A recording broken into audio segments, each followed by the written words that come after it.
It's a benefit that the seats are cushy and comfortable to hold us here. The seats are helpful, that they're not just hard and uncomfortable. So far, we've covered, well, let me just call your attention to the fact that our break was 13 minutes and 5 seconds. That's what you call grace right there. Okay, I'll reset it and I'll tell you what format we're going to follow. This is what we're going to do. I'm going to try to move through the remaining principles, the remaining material in an abbreviated form, and then open up for just open forum, just back and forth. I don't know that I'll be able to answer questions that you may have, but we might help each other, you know. Somebody else might have the answer to a question, and that's the beauty of community.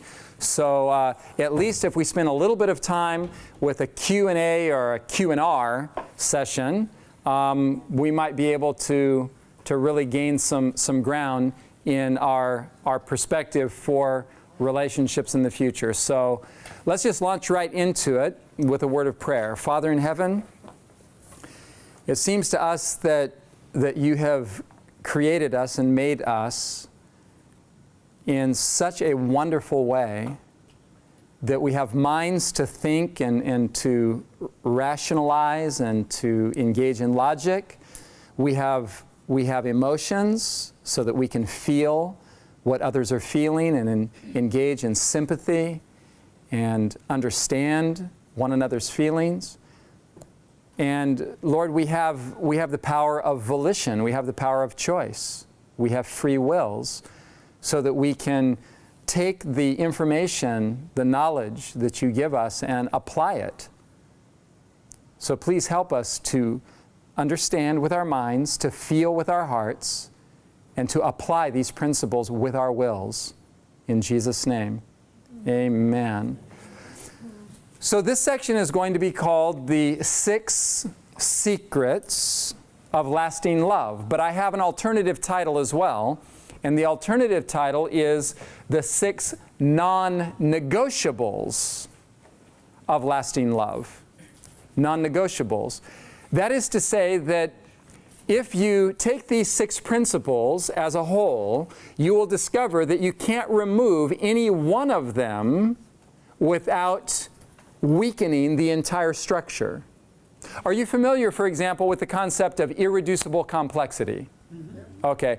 In irreducible complexity, you have a system that is dependent on all the working parts to be engaged with one another in order for the whole system to operate. If you remove even one of the parts of the system, then the whole thing ceases to function, right? The most simple, irreducible complexity illustration that I've heard is that of a mousetrap. A mousetrap is irreducibly complex. That is, you can't reduce it by any one of its mechanisms and still have a mousetrap, right? A mousetrap is very simple, but it's also very complex, right? You have, I think there are only 5 parts. You have a base, right? You have a spring. You have a hammer. You have a latch. And you have a arm. That's the 5 parts of a mousetrap. If you remove any one of the parts, will you be able to catch mice? No. You have to have the base. You remove the base, what do you have? Just a bunch of loose parts. But what if you have the base, but you don't have the latch to hold down the hammer? Well, you're not going to catch mice with removing any one of these parts. So these 6 principles, I call them non-negotiables because they operate as a set of parameters by which you can evaluate people for possible relationships. In other words, to put it very straightly and simply, if you get to know somebody and you have an interest in developing a relationship with them, and you discover that any one of these 6 principles are missing from the relationship, you will experience pain and possible failure if you keep pursuing the relationship. Now, you may stay together. Let's say you go ahead and get married with only 4 or 5 of the principles in play. You may stay married for life, but it'll be cold coexistence or a cycle of emotional explosions. I hate you! Oh no, I love you now. And you'll just go through a process of explosion and peace or cold coexistence. But you will have pain, and you may even make shipwreck of the relationship if even one of these principles is missing. Now, let me preface these principles by saying that these are principles that apply to those who would regard themselves as committed Christians. I would not venture to go to a person who does not recognize the supremacy of Christ and impose this on them. I would encourage them to do the best that they can with what they understand. For example, I have done marriage counseling sessions with people who are unbelievers. Now, the point is not in the midst of the counseling session to impose upon them that you must believe in Christ. The point is to help them to work with the materials they have at their disposal in that moment of crisis. You understand what I'm saying? So I'm speaking to you this evening as a committed disciple of Jesus, and I'm speaking to those who see that there is validity, if not supremacy, to Christ. All right? So here are the 6 non-negotiables, and you will see that you can't remove any one of them and have a living structure. And they all start with the letter C. I did that so they're easy to remember. Okay, number 1 is Christ-centeredness. That's number 1, Christ-centeredness. And it's a very simple relational principle, all right? If you picture, and maybe you have encountered this geometric paradigm of relationships. Picture the geometric shape of a triangle. You got that shape? Here at the bottom right-hand corner, let's say, is the female. Here at the bottom left-hand corner of the triangle is the male in the relationship, right? There is a necessary individuality and therefore a necessary separation between them. But as they, each of them, move closer to the pinnacle of the triangle, and the pinnacle of the triangle is Christ, what's happening as the man builds a solid, close relationship with Jesus, and what's happening as the woman builds a solid, close relationship with Jesus. She's moving toward Jesus, or he's moving toward Jesus, she's moving toward Jesus, and simultaneously, what's happening? They're moving closer to who? One another. Why is this the case?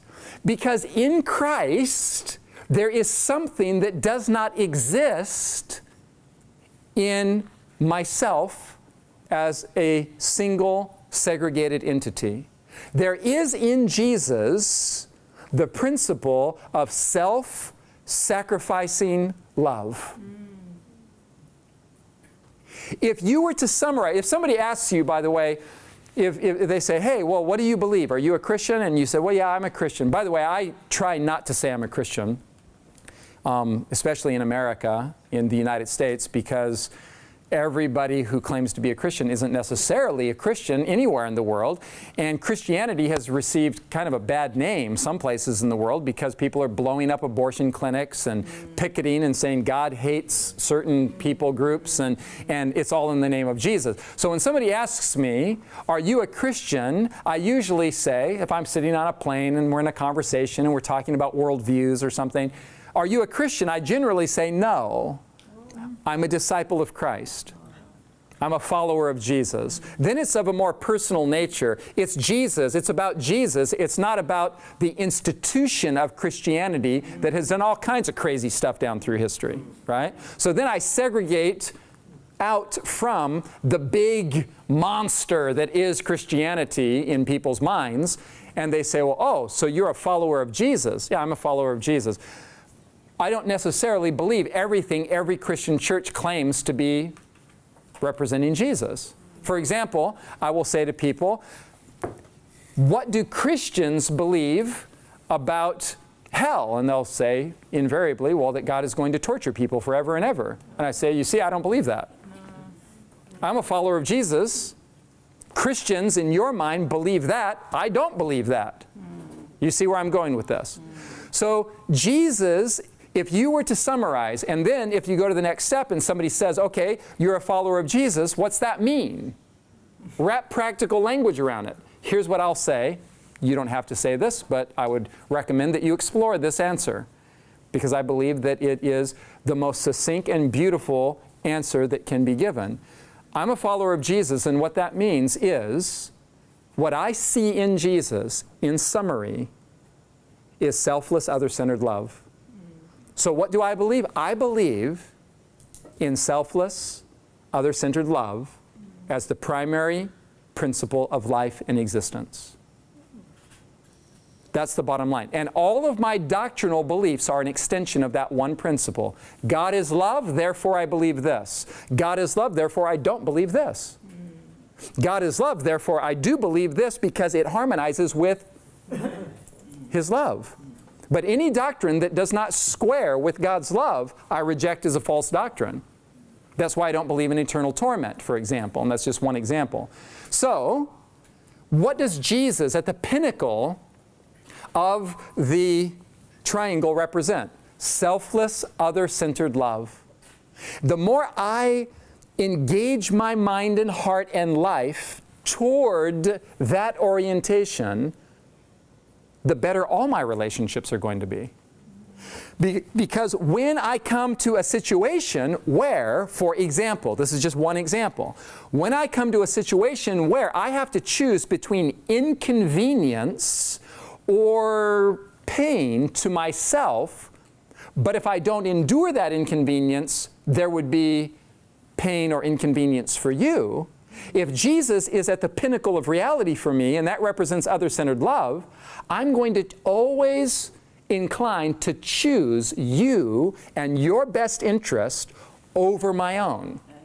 So if I have to suffer, for example, the humility of apologizing for something I did, it's painful because I have an ego. You have an ego. It's painful to humble myself and to confess, you're right, I'm wrong. But what if you're not wrong? Well, then you're not wrong. Then you don't confess it. That's as simple as it gets. I can't understand. How do you get over the trap of not being a doormat?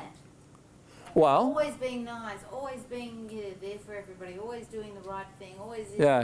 Then just and then you. Yeah.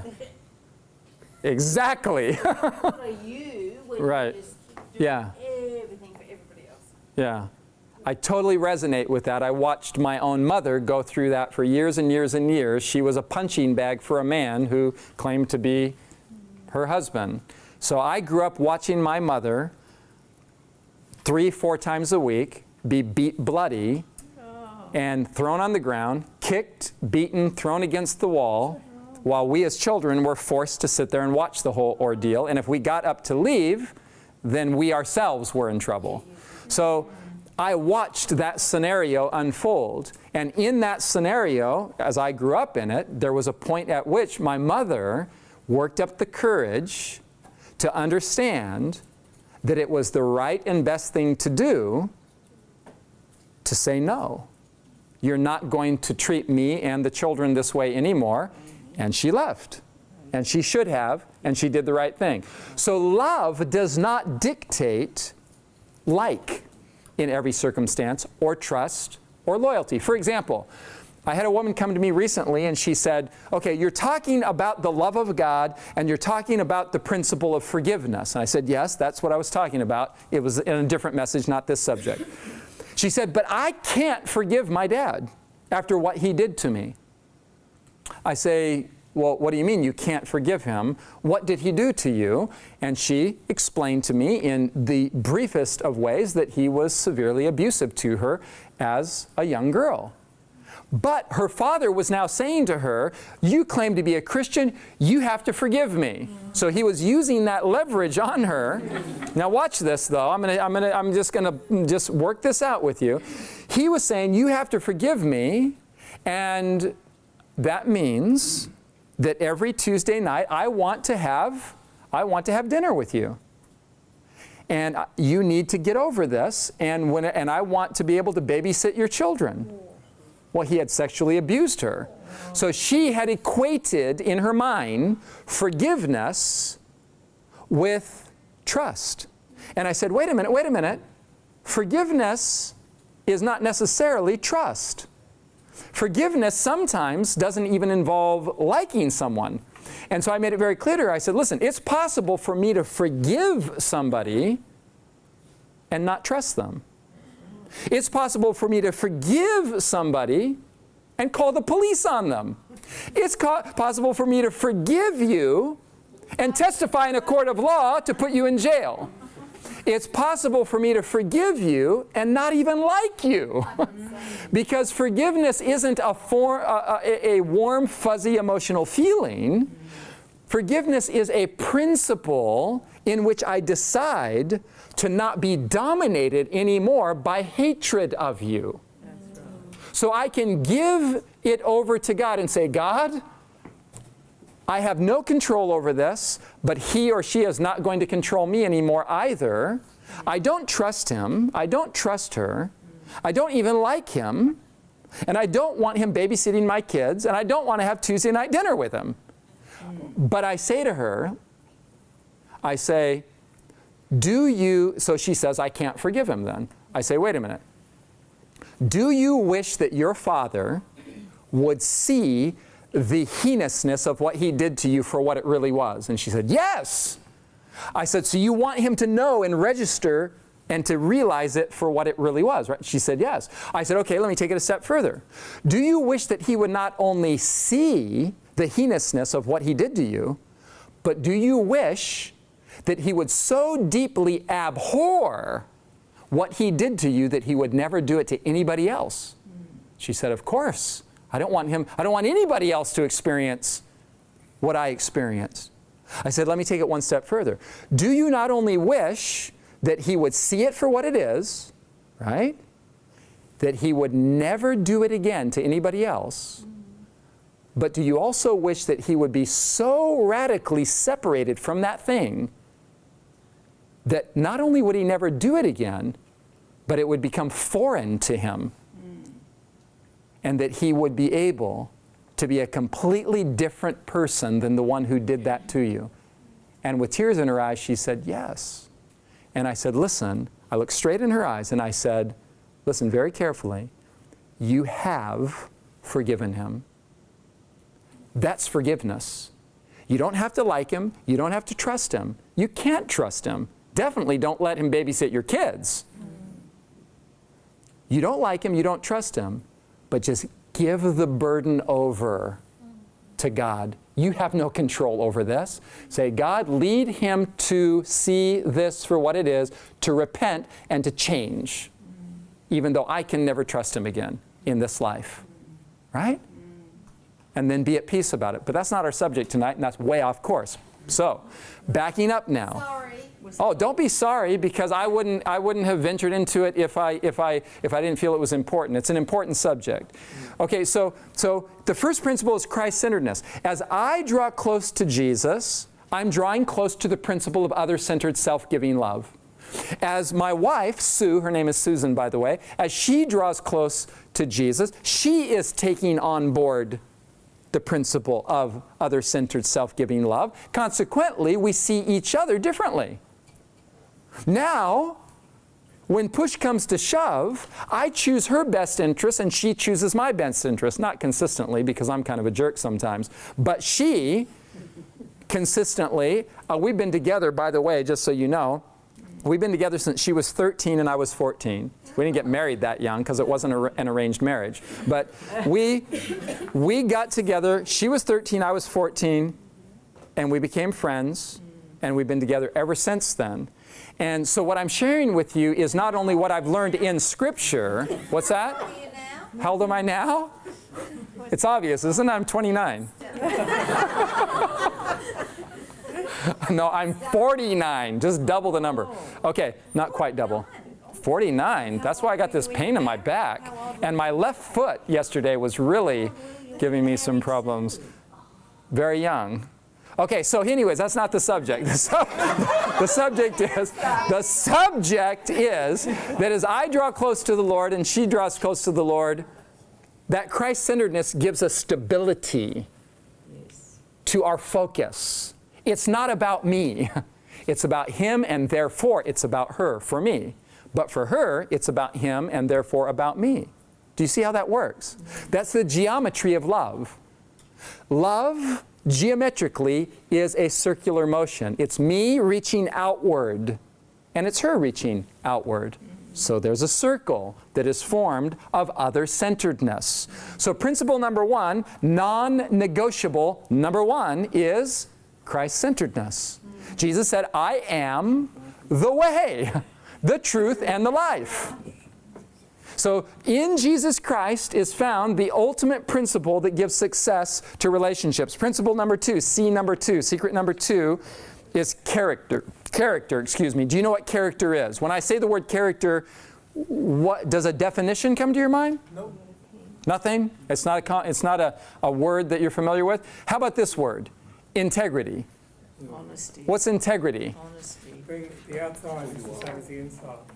What if I say if I am involved in the clothing industry, and I say that this fabric that we're considering making shirts out of has integrity, what do I mean? It's strong. It's strong. It's woven in such a way that it's consistent in its ability to take pressure, basically, to sustain pressure. Integrity is a characteristic of personality and character in which an individual can sustain pressure and not break under the pressure, or not succumb or yield under the pressure to do wrong. So for example, I go to the grocery store, I buy something, and the cashier accidentally gives me back a $20 bill, when really my change was supposed to be just a $1 bill. You don't have $1 bills though, do you? You have a $1 coin maybe? Yeah, okay. What's it called? Coin. A coin, okay. So $1, but you got back 20. You're going to do one of two things. There's pressure that's being applied right there to your personality, to your character. You're going to do one of two things at that point. You're going to say, praise God, I needed that $20. And you're going to walk right out and you're going to keep it. Your character has proven itself to lack the strength to sustain under greater pressures. Have you read this verse where Jesus says, he that is faithful in that which is least will be faithful also in much? Do you see that there is a continuum? There is an ascending value in character, that small things contribute to the strength of big things. Do you see how that works? Okay, so let's take it a step further. If I find myself in a situation in which I'm in the workplace and I have made a big mistake that is going to cost the company some money, but I see a very convenient opportunity to arrange the reports in such a way that it's completely deflected from me and the blame goes to another department. Is that pressure? I'm looking at the opportunity here. I can do one of two things. I can either take responsibility, which, by the way, generally as a rule will cause those around me to be elevated in their respect for me. But I don't understand that principle. respect begets respect, but I don't get it. I think, oh no, and so I pass it off the blame to somebody else. Question, what happens if it's discovered that I made that fancy little moving of responsibility? What's going to happen? Respect is going to descend for me. So there's always, for example, I have parents sometimes say to me that I could never apologize to my child because that would cause the child to think I'm wrong and therefore not trust me anymore. But actually the opposite is true. If you lose patience with your child and you treat them in a way that you shouldn't, the best thing you can do when you regain your senses is to say, you know what? You know what? Deborah, I shouldn't have spoken to you that way. Mommy is sorry. What happens in her little mind? Little Deborah loves Mommy. Mommy takes responsibility. Mommy is good. Mommy, because she already knew you were the one that was wrong. If you take responsibility, she's going to be elevated in her opinion of you. Her opinion is not going to descend. It's going to rise. So this. Mummy is just like me. Mummy is just like me. Mummy makes mistakes. That's right. So respect is going to go up, not down. So this is character. Character is a person's inner core. It is their inner identity. It's what makes you you. Okay? It's the part of you that makes you the person that you are. Moral behavior? Yeah, that would be a good, your moral core. What under pressure, how do you respond? Right? Okay, so that's character. Why is character important in a relationship? If you're building a relationship with somebody, let's say you're 25 years old, you meet this guy, he's 26, and you really like him, and you have a lot in common, but a religious discussion comes up, and he says, oh man, that's a bunch of hogwash, I'm an atheist. Well, you know you're a Christian, but man, he has beautiful brown eyes. And he has a good income, and you can build a case in your mind, and you can even say to yourself something like this, man, but I'm 25, and the options are few, and I'd rather be with somebody than nobody. Really? Think that through very carefully. But take it to the next level. Let's say he claims to be a Christian. He may even be a member of your church.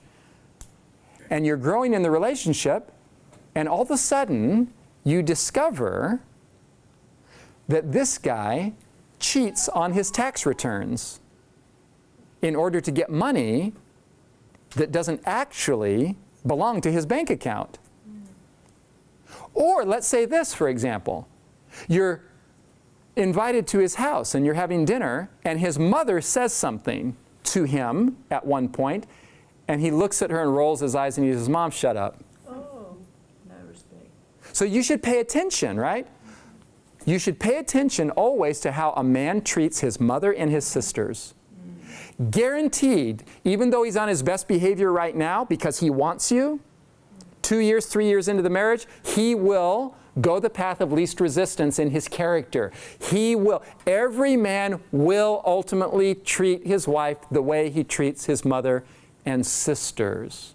And the same is true the other way around, unless there are exceptions. For example, the abuse of a father, the abuse of a mother that caused a fracture in a relationship. So pay attention. Look for character. Character is important. A person needs to be a person of integrity, and you need to make a decision. This is my recommendation to you. You need to make a pre-decision. I will not even consider marrying a person who doesn't have good character, who doesn't have integrity. A person who lies to him or her will lie to me if given the chance or necessity. The fabric isn't strong, it's not going to sustain.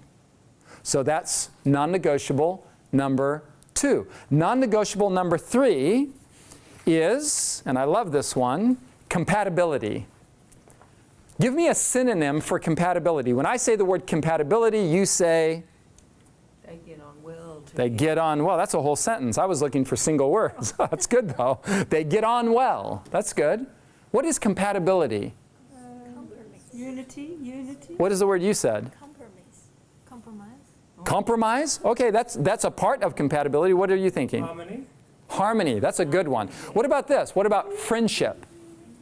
Friendship. I want to read you one of my favorite verses in the Bible with regards to relationships. This is in Song of Solomon, chapter 5 and verse 16. And this is the woman. She's called the Shulamite. And the woman is thinking about Solomon, her beloved. And this is the highest compliment. She evaluates the situation, and this is what she says. She says, this, pointing to Solomon, this is my lover and my friend. You don't get any better than that in a relationship. The best possible thing that could happen to you would be to marry your best friend.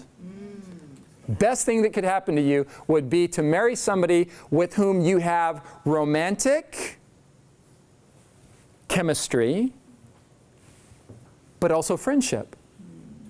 But if all you have is the romantic chemistry, the biological fireworks going off, but you can't stand talking to her because she's just whatever she is that you don't like, or you can't stand talking to him because he's just as dumb as a rock. Whatever your particular perception may be, the fact is that friendship is the better part of marriage.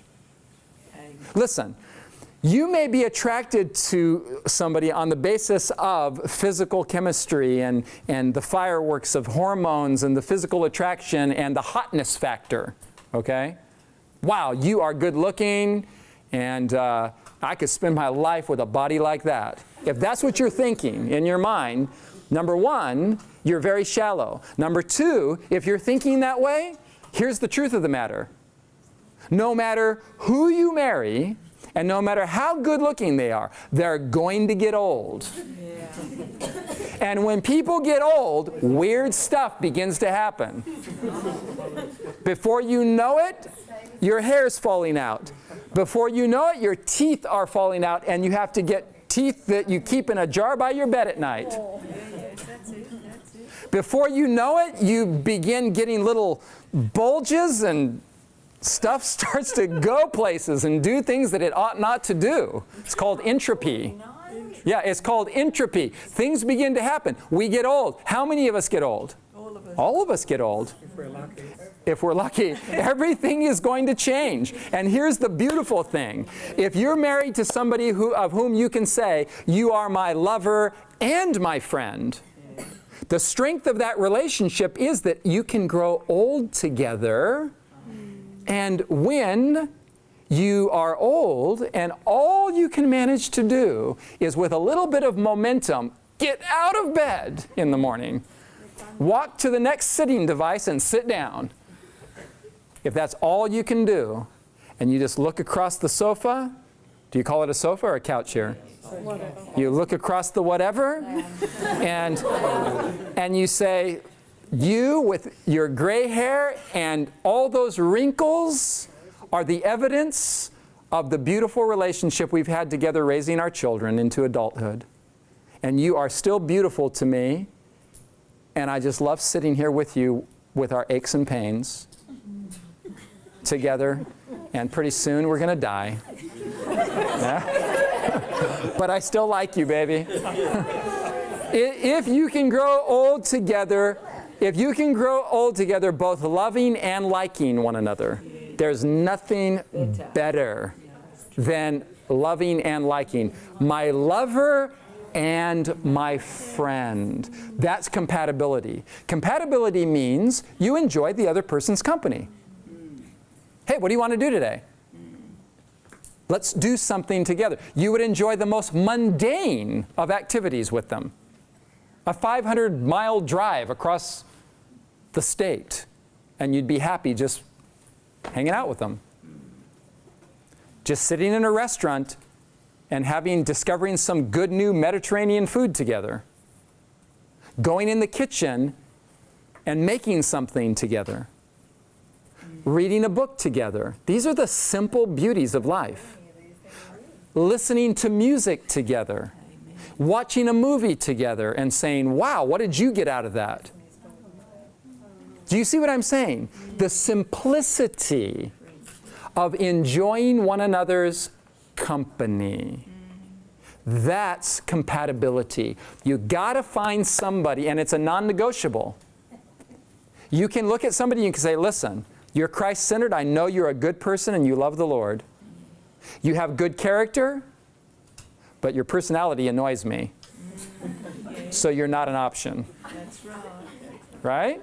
There needs to be compatibility, and that brings us to, man, this is taking way too long.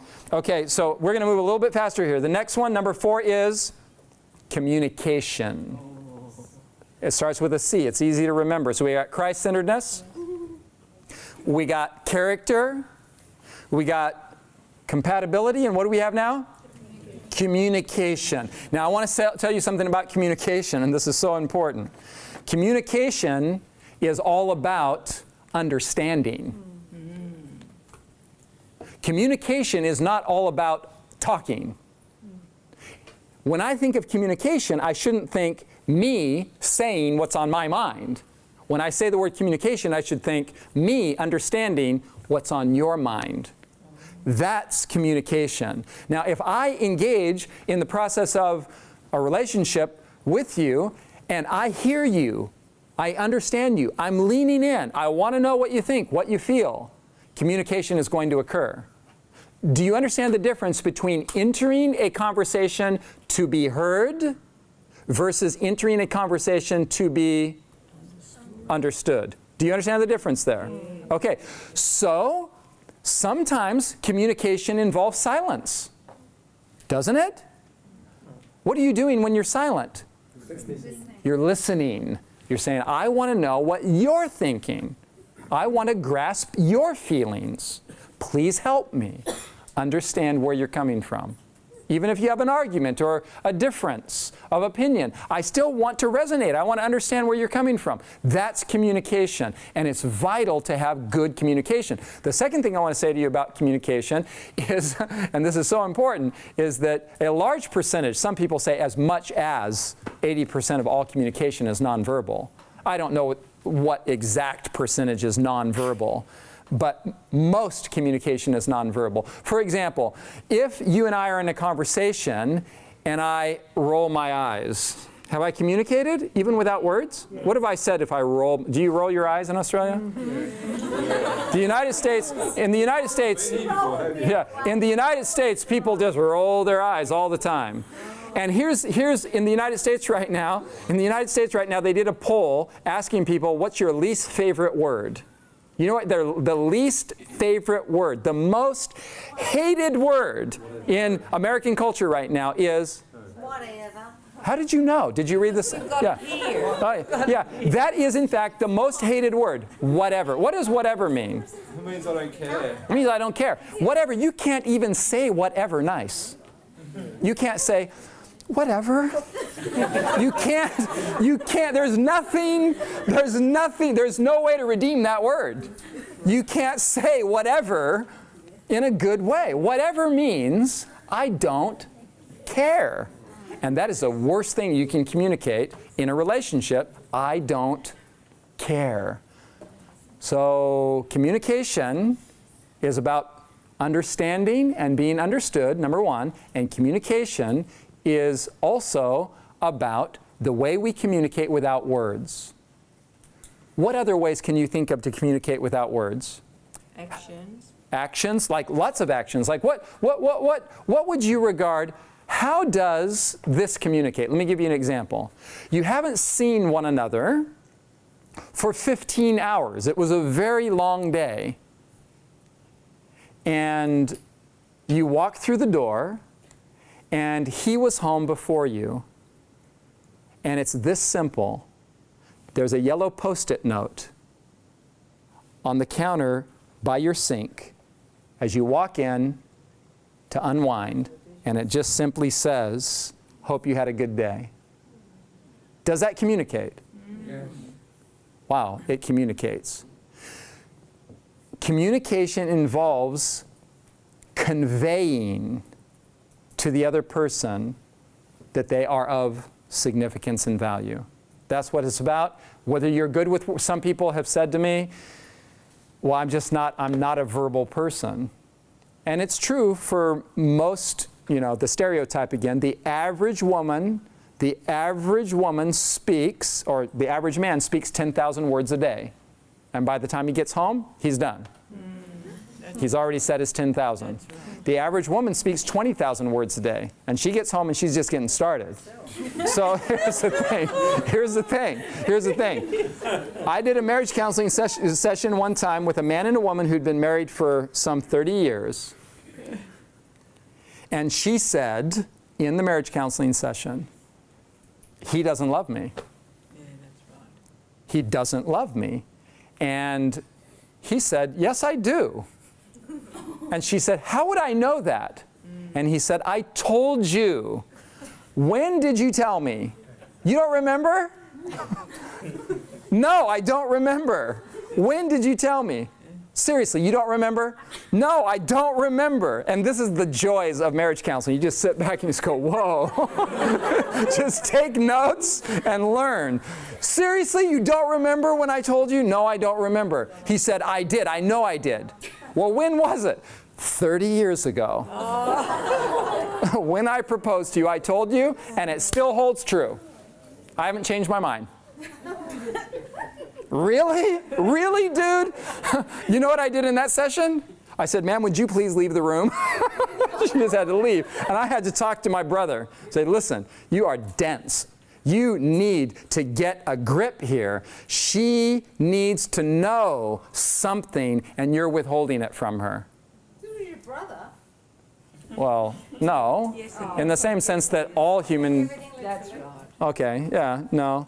I feel very connected to the human race. Okay, so here's the thing. Communication is vital. And you need to, if you're not married yet,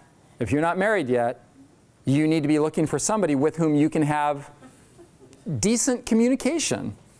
You can resolve problems together. You can talk something through without getting all bent out of shape and offended and getting your panties in a wad. You need to be able to move through a process of conveying information clearly and understanding their conveyance of information.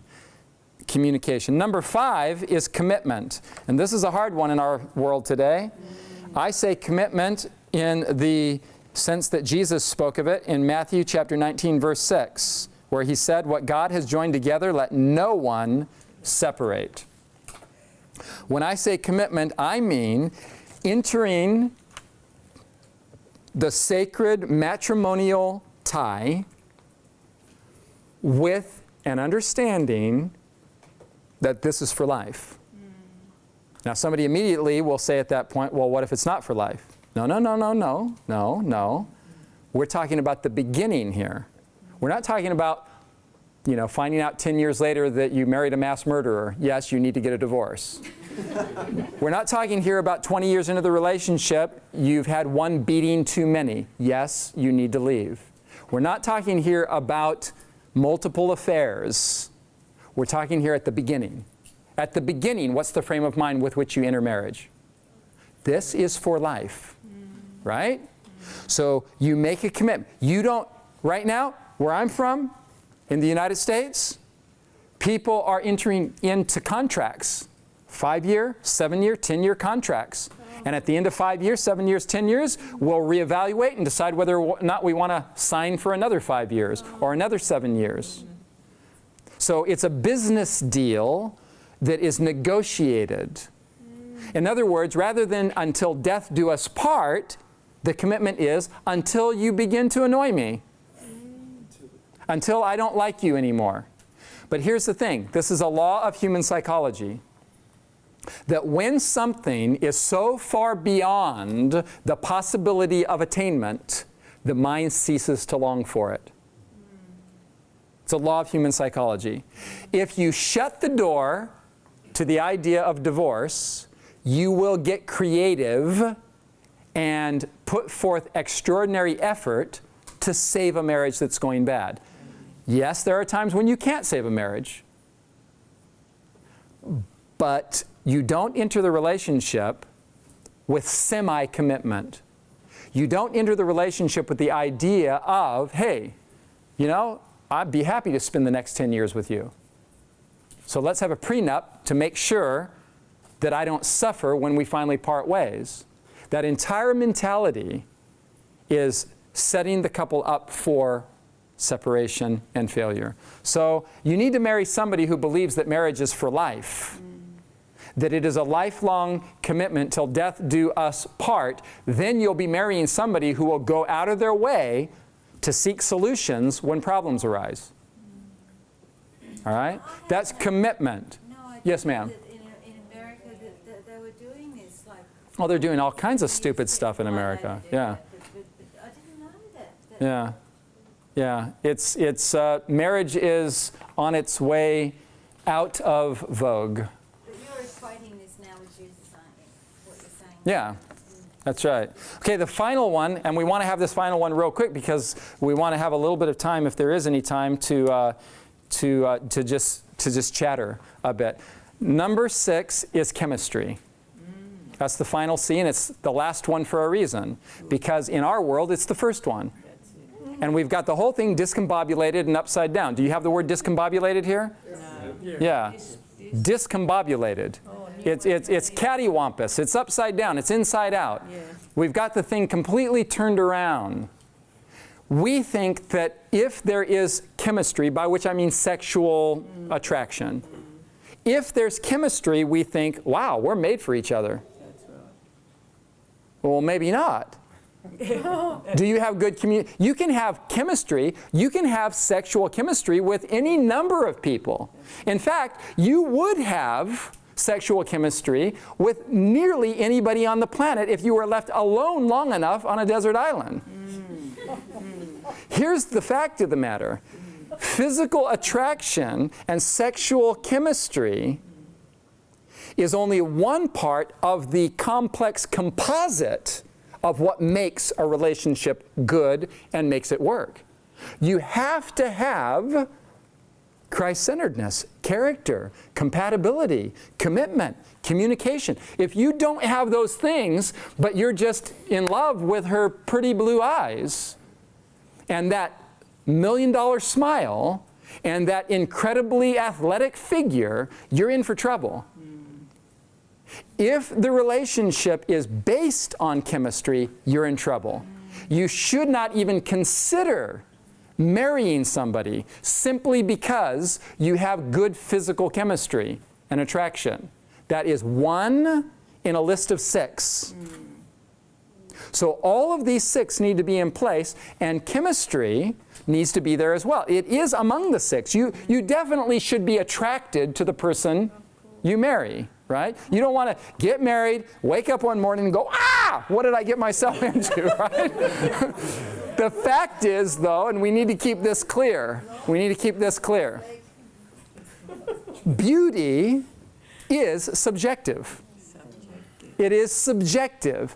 As they say, whoever they are, beauty is in the eye of the beholder. This is the fact. Have you ever seen the Mona Lisa? She's happy? So is that what you said? She's happy?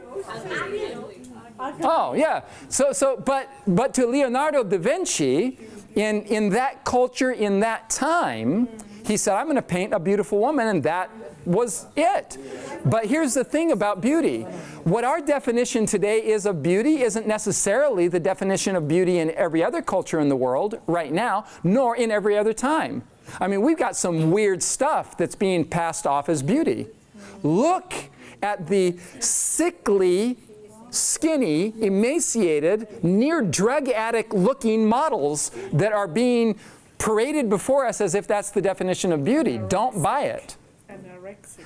Yeah, beauty is subjective. And I'm going to tell you a secret about beauty. You already know it, so it's not much of a secret. But if you stop and think about it, it's intuitive. You know this to be the case. If you have, listen, Christ-centeredness, and you have good character, which is attractive, if you have compatibility, That's attractive. Friendship is attractive. If you have good communication and he or she has a good sense of humor and you just enjoy, man, you make me laugh. Another poll was done in the United States of America in which women across the board were asked, what is the number one characteristic you're looking for in a man? A little shallow, but American women said, good sense of humor. I like a guy who isn't all stuffy and he can just, just talk and make me laugh. While the questionnaire went on to say, well, what about physical doesn't he need to be handsome? Well, maybe not. And here's the truth of the matter. If you have these factors in place and you begin to get to know somebody, your visual perspective, this is the secret, will begin to change. You will begin to find them attractive as you grow in internal connections with them. And that individual will start to look beautiful to you, even if I've met many people who said, when we first met, I was not physically attracted to him or to her. But we have a great marriage and she's beautiful to me now. Not necessarily because she complies with the world's definition of beauty. Push the eject button on that. That's a bunch of nonsense. Our popular culture has objectified the female form to the point that it is absolutely despicable. As a Christian, you should completely reject that worldview. And you should understand that beauty is more than skin deep. And if you grow in a relationship with somebody, they will be attractive to you. They will be visually attractive to you even as you grow old together. And you start to look the way you didn't used to look as you get older. They'll still be attractive to you. So chemistry is important, but chemistry is not the all in all that our popular culture has made it. So those are the 6. They're non-negotiables from my perspective. It's up to you. You can do what you want with your life. For me, they're non-negotiables. If you have these 6 things in place, and you are building a relationship with someone, and you can have this on the way out. This is a little essay on the subject in greater detail. It's yours as you leave. You can read it and have all of it before you in writing. If you begin to, you just met this guy, you just met this girl, and you just take this thing, and as the weeks and the months go by, you have a grid of evaluation.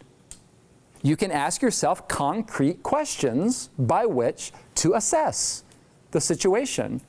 You can ask viable questions. Hey, what's your relationship with your mom? Not on the first date, of course, but as you get to know each other. What's going on between you and your sisters?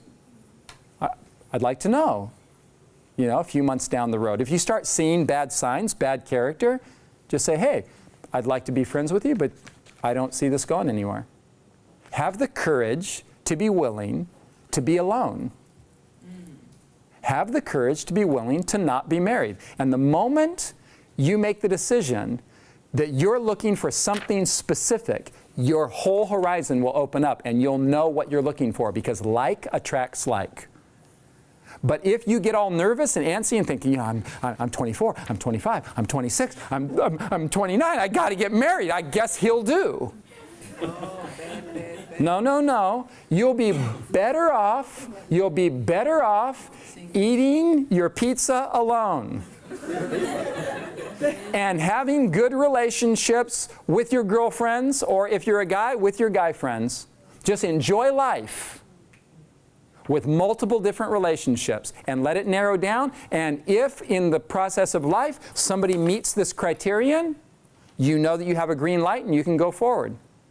And if they see the same in you, you can initiate the relationship to the next level and say, hey, let's consider getting married. What do you think?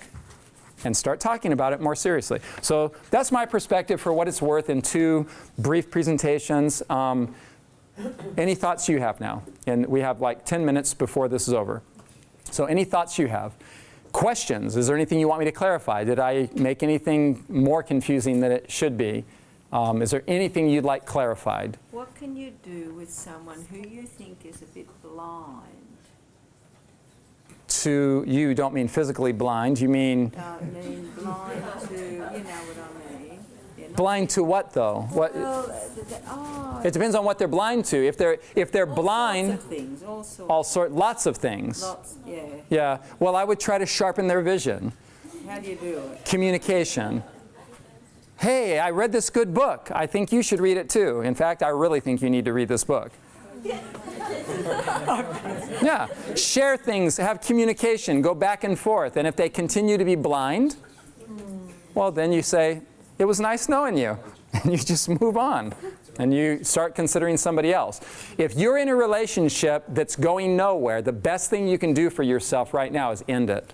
For their sake, for your sake. Don't keep it going on and on and on for your personal entertainment. Up the back, I think they're trying. Yes, ma'am. Yes, you. Can I ask you, if possible, you give advice to the website or somewhere, if you make a question or whatever, Yeah, you could do that. but you give them, I would? we just have a website. Sure. Did Yeah. you give class? Yeah, you just have to be patient because I travel a lot and I don't always have internet access. Let me look on here. Okay, no, it's not on here, but you just, afterwards, I'll just give you my email address and you can email me. But be patient. If I don't answer right away, it means that I don't have internet access. Okay, yes, sir. Do you have any books? Have you written books? I've written some books, yeah, but not on what we talked about tonight per se, but I have written books on these principles in the larger context of our relationship with God. So if you would like to explore these kinds of principles, some books you might look for are An Endless Falling in Love, See with New Eyes, and A God Named Desire. Those are three of the ones that I've written that you might consider. Yes, sir. Ty, while we might recognise the value of those 6 non-negotiables, Mm-hmm. are they ideals that are, I mean, I feel that I don't quite have all of those non-negotiables in my marriage. You know, I value them, I see the value of having them all, and I Yeah. would strive for them. Yeah. Here's the thing. You're already married, right? Yeah. Okay, so first of all, the principle you need to apply is commitment. That's right. See, there's a difference between being single, right, and approaching the prospect of marriage. Then all 6 need to be in place. But let's say you're already married and all 6 aren't in place. What do? Well, you get divorced, right? No. What do? You begin to cultivate these principles through a process of communication. And you grow. And these are ideals. I mean, we're all flawed. Yes. We're all dysfunctional. And so there are problems in every relationship. But as a person who's not married, you need to have something that you're approaching life with. You can't just kind of jump. You need to say, okay, I'm looking for a committed Christian who has good character, that I can have decent communication with, and not just great sex, but also friendship, compatibility, yes, chemistry, and commitment. I'm looking for that person. That gives you something to look for. If you're already married, you need to go through a rectification process where you're coming short. And communication is the only way to get there. And if you can't communicate in the marriage, then you need to bring in a third party who can be unbiased enough to tell both of you the truth. Amen. That's the only way forward. Yes. Within between the two, the male and the female, which one? My question is twofold. You were saying Christ-centeredness for the first one, and so does that mean that the male or the female needs to be more stronger in their spiritual walk, or should they be coming together with the same strength in their spiritual walk? And secondly, if one is should they be within the one church, or does it really matter if they're actually in different churches as well? When you say different churches, do you mean different belief systems? I think that you need to have the same basic belief system. That doesn't mean that you don't differ on some minor points. You know, I have a couple of friends who are considering marriage, and she's a vegan, and he's not. So he said to me, well, I can't marry her, can I? Because she's going to keep pressuring me to be a vegan. Well, they've worked it through, and that's not a kill the deal difference. I mean, it's perfectly fine to allow that kind of difference. That's my opinion. But if the difference is that, you know, he believes that, for example, the Pope is infallible and the vicar of Christ, and she doesn't, I would say, that's pretty huge difference. So doctrinally, basically, I think you need to have the same belief system, because most likely you're going to raise children. And there's going to be a lot of pain when the two of you begin pulling the children in different directions in a belief system. It's not, I don't say it needs to be the same belief system because that's narrow and arrogant. I say because it's practical for maintaining peace, right? So it's not like I'm better than you because I believe one. No, it's, I think we need to basically be on the same page because, you know, we're going to raise kids. So that's my opinion. What was the first part of your question? Oh, the strength should be, one be stronger than the other. That's pretty subjective. It's hard to measure that. And so I think a basic, genuine commitment to Christ is what you're looking for. There's always going to be somebody who is probably more spiritually developed than the other person, and you would hope that you could rub off on one another and grow together. But I don't think that's a deal breaker. You know, if one person is just loves the Lord and the other person does, then you have what it takes to apply the principles. Any other questions before? Where are we going to find all these perfect types of people? Just look around, you know. I mean, you know, your stories just sound like they are falling out of heaven. I'm sorry. I'm only laughing because, well, because it's funny. Tragically funny. Yeah, again, I'm sharing with you what I believe to be the basic principles that give perspective and vision. Then there's the practical outworking of life.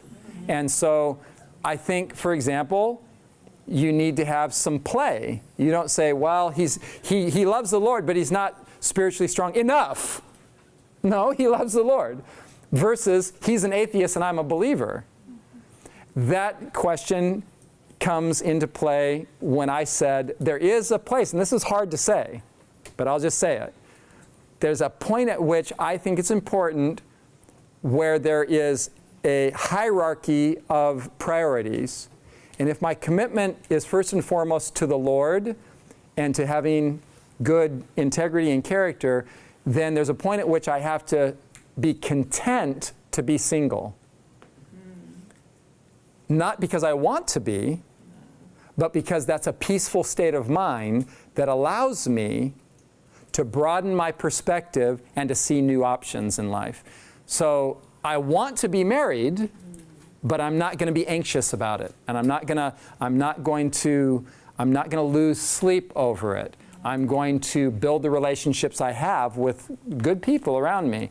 That's a hard thing to say because I'm not single. It's an easy thing to say for me because I'm not single. I went straight from my mommy to Sue. I've never been alone one day in my life. So I don't know what it's like to be single. I've never been there. So I don't say that lightly. It pains me that anybody would want to be married, but it's just not happening right now. But I do believe that peace and contentment opens the horizon.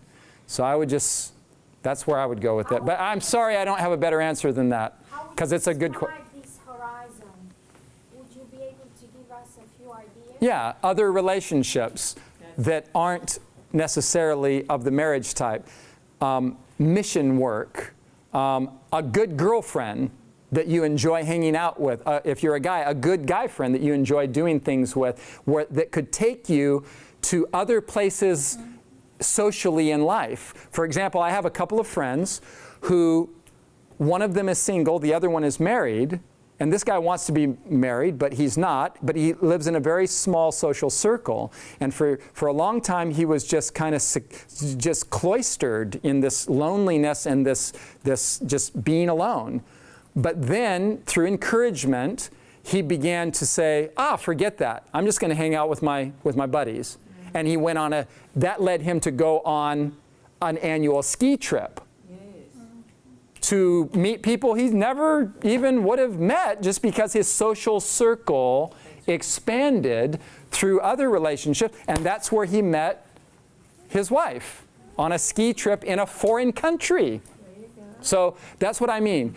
If you get engaged in service-oriented things where your world enlarges, where you meet lots of new people that you would never meet before by engaging in service-oriented things, for example, and friendship things and outings, downhill skiing, whatever. I'm just using that as an example. So that's what I mean. Widening your social circle. That's all I mean.